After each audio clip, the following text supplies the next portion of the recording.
Anthony, shush. All right, here we go.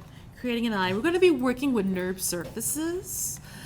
This time, NURBS to me are fun, but they aggravate most modelers. Just a second. Please be quiet. I'm recording. All right, so go up to Create, NURBS, NURBS Sphere. Cool, let's tumble it. Watching that channel box carefully. Gonna rotate in the X coordinate.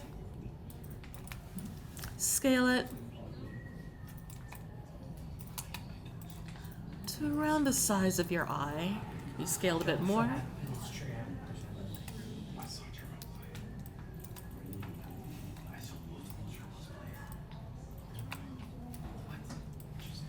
All right, yeah, that's enough.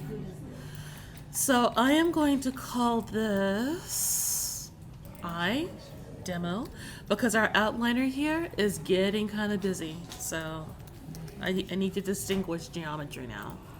Eye demo, and I'm going to make a copy, Command Z. This is going to be lens demo. You'll see why this is created in a bit. I'm going to put the lens elsewhere for now. Alright, so here we go. Mr. Eyeball. Or Ms. Eyeball, I should say. So NURBS are trickier to work in than polys. A little counterintuitive. Usually we create splines and loft, create patches to create a model. And though it costs less memory to make curves and things in NURBS, it's still tricky to edit them. So isoparms are one of those little tricky things that we have to deal with. So, just like with the poly, right click, so you get a pick mask, go to isoparm, drag that isoparm in, and it doesn't take immediately. You have to go to insert isoparms. So surfaces, insert isoparm. And I already have a shortcut here. All right, now we're trying to create an iris. And what I'm going to do is make a hard surface for that isoparm, like right around here. Insert, then try again. Insert, and right around here. Insert. Cool. Now you can't go and just grab isoparms like you could edges and poly. You have to go to the pick mask and go to the hull and grab the NURBS hull to make that hard edge. A little counterintuitive, but it's worth it in terms of saving memory and render time, which is essential for a digital production, period.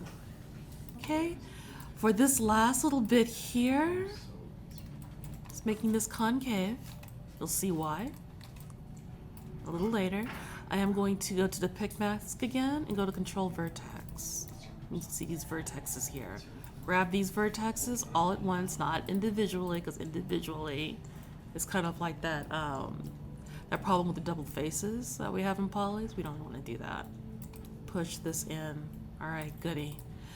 All right, that's nice and flattened. Now let's create the pupil. Pick mask, isoparm. Drag this in, and I'm going to hit detach, which is also under surfaces, and detach. Cool. Let's grab this guy.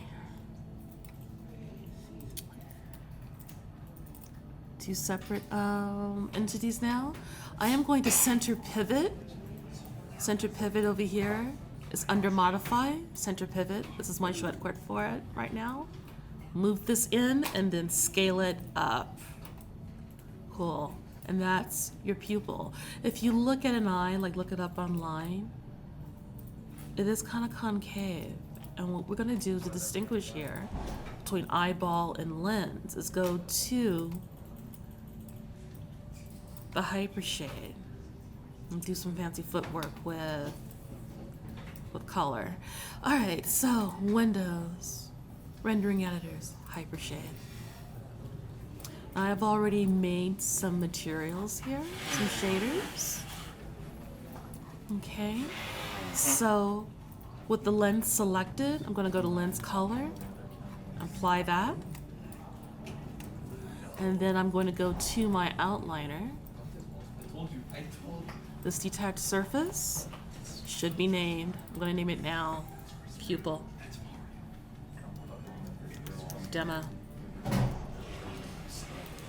All right, already got a pupil color, already laid out. We'll color the actual iris later. That you do that with a ramp shader, which we'll learn later. But this is pretty much how you create an eye. And you can grab the group, select, and just hit Command G. I'm gonna call this eye, and demo. There. Now we can select it all at once. I'm gonna center pivot. So now that Maya knows when I grab that group, grab something else, it knows to grab it like from this center point and not somewhere else. And just fit it into the eye, into the head when we're ready.